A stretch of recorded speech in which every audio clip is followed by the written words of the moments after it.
Hello, today we're going to start a new topic all about factoring.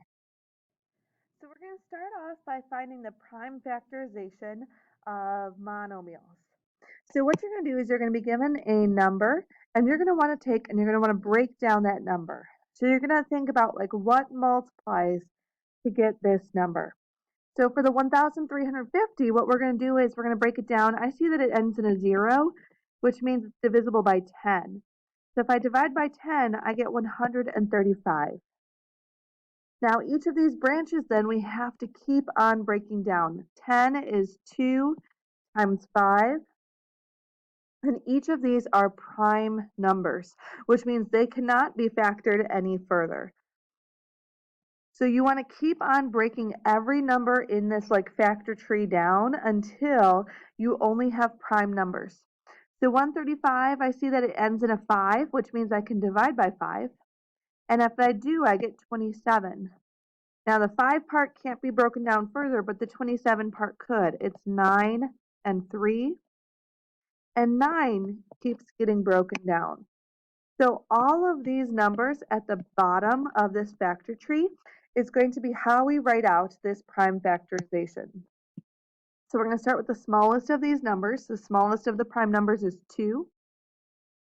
And then I have 1, 2, 3s. And I have 2 5s. So if I were to take out my calculator and multiply 2 times 3 times 3 times 3 times 5 times 5, I should get 1,350. And so now what we're going to do is we're going to take and break down a bunch of other ones. Now when you write your answer, you do want to go from least to greatest. Notice how I started with 2s and I ended with the 5s. So same idea for each of these. So we're just going to keep on breaking these down. 480 is 10 times 48. 10 is 2 times 5. 48. When I looked at this, I thought of 6 times 8. But if you didn't, if you maybe thought of like 2 times 24, that's totally fine. Whatever numbers you come up with, you keep breaking them down because in the long run, we're going to end up with the same answer. So 6 was 2 times 3. 8 can break down to 4 times 2. And 4 is 2 times 2. So any number that's on the bottom of the factor tree that can't be broken down anymore, those are going to be how we write out the prime factorization. So I see 1, 2, 3, 4, 5 2s. The next greatest number is 3 and then 5. And you can always check your answer again by typing this in on the calculator and seeing if you get 480. So let's try another one, 588. This one, I'm just going to divide by 2. When I do that, I get 294. I see this is also divisible by 2, so I'm going to divide by 2 again, and I get 147. I can't divide by 2 anymore, so I'm going to try 3. So if I divide by 3, I get 49. And then 49 is 7 times 7. So my prime factorization is going to be 2 times 2 times 3 times 7 times 7. So here's what I would like you to do. I'd like you to pause the video and try 3 and 4 on your own. See if you can break it down and come up with the prime factorization and then come back and check your answers. So looking at 3, you would get 2 times 2 times 3 times 5 times 7. Number 4, you would get 2 times 2 times 2, then times 3 times 7. So for 5 and 6, nothing is going to be different in the way that we tackle these, even though they have variables. So we're going to start by doing 18, break it down. So it's 9 and 2. 9 is 3 times 2. So when I write my prime factorization, I'm going to start with my numbers. So I'm going to write 2 times 3 times 3. Now, when I look at my x's, I do want to break them down. There's 3 different x's being multiplied together. I can tell because that's my exponent. For my y's, there are 2 different y's being multiplied together. So if you write them out separately, this would be your prime factorization. Same thing with the next one here. So I'm going to talk about this negative sign in a minute, but let's break down 12. 12 is 2 times 6. 6 can be broken down farther, so we keep going. So 6 is 2 times 3. So when we write our factorization here, we're going to have the -1 out in front. So if it's a negative number, just take the -1 out in front. Then there are 2 2's and a 3. There's 1x, 2 y's, and I need more space because there are 5 z's.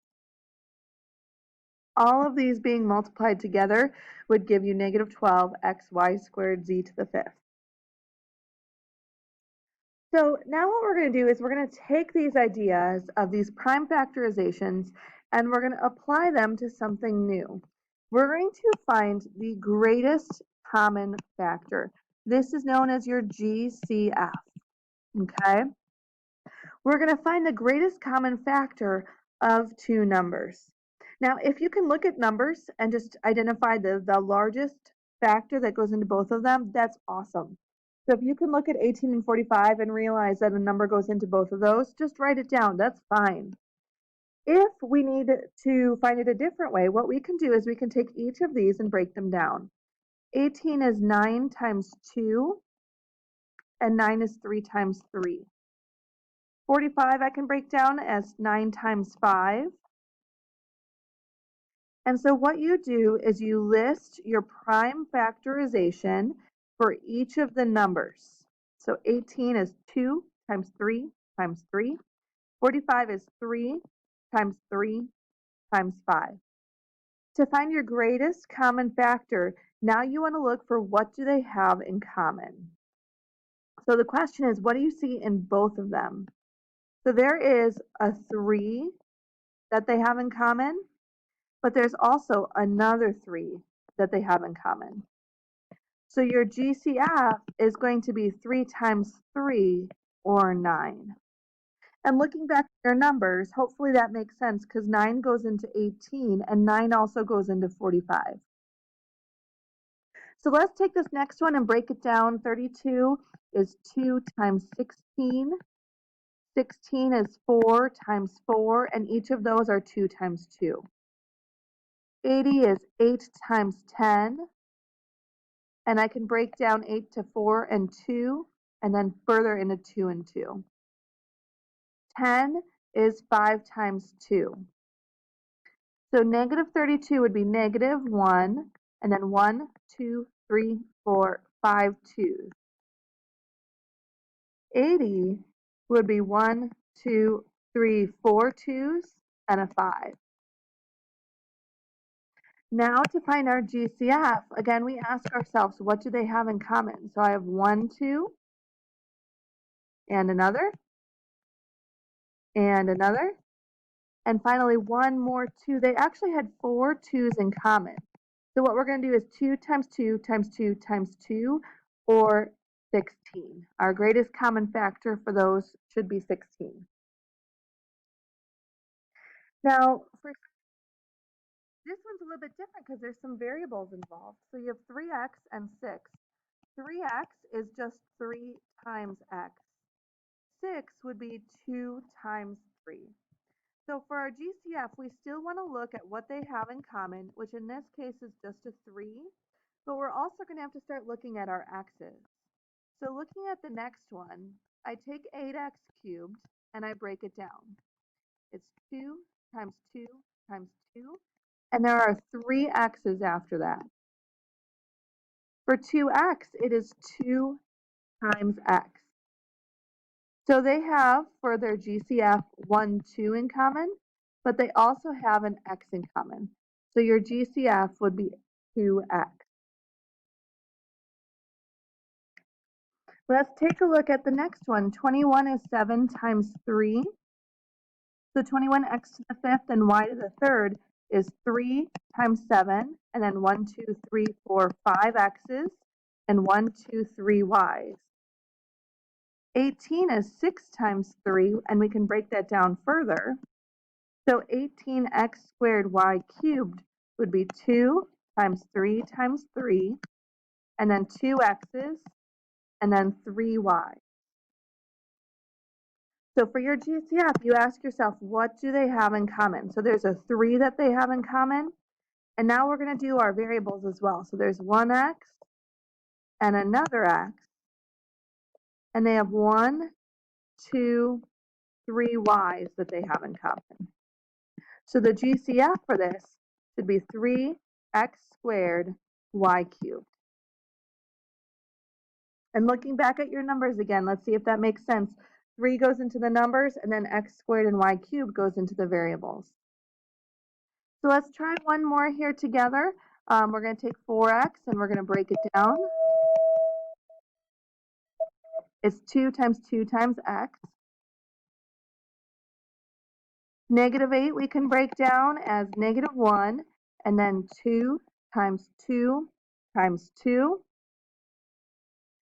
16 we're also going to break down. So 16x squared would be 1, 2, 3, 4 2's, and 2x. Now for our GCF for this one, it has to happen across the board. So it has to be the same in all of these. So there's 1, 2 in all of them. And then there's another 2 in all of them. The top one doesn't have any more numbers, so there's going to be no more numbers in common. So then you want to see, is there any x's in common across the board? So looking at that one, no, not all of them have an x in common. So my GCF here is just going to be 4.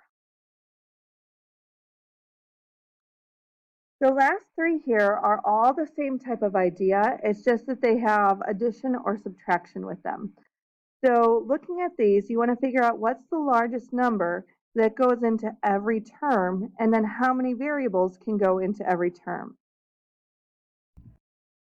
Okay, so we're going to try G just a little bit differently than the rest. You're going to look at 12, 18, and 27, and you're going to try to figure out what they all have in common.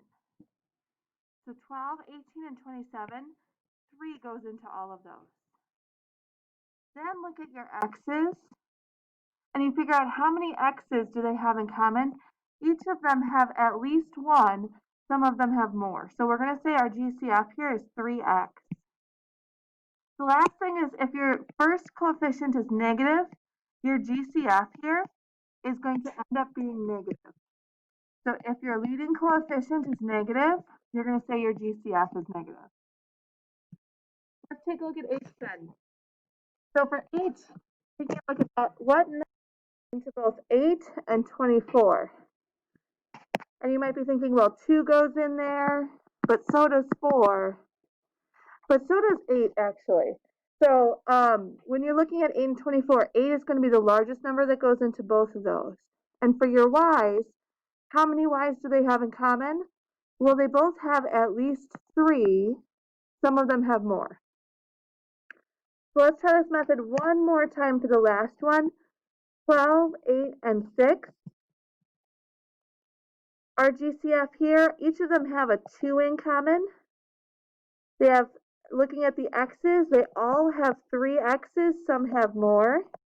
And my leading coefficient here is negative, so my GCF should be negative 2x to the third. Now, if you didn't like doing it this way, you always could go back to the other methods from right above and list out all of your factors and find what they have in common. Our goal is to start being able to do a little bit more in our head, though. So thank you very much for listening. If you have questions on anything, let me know tomorrow. Thanks.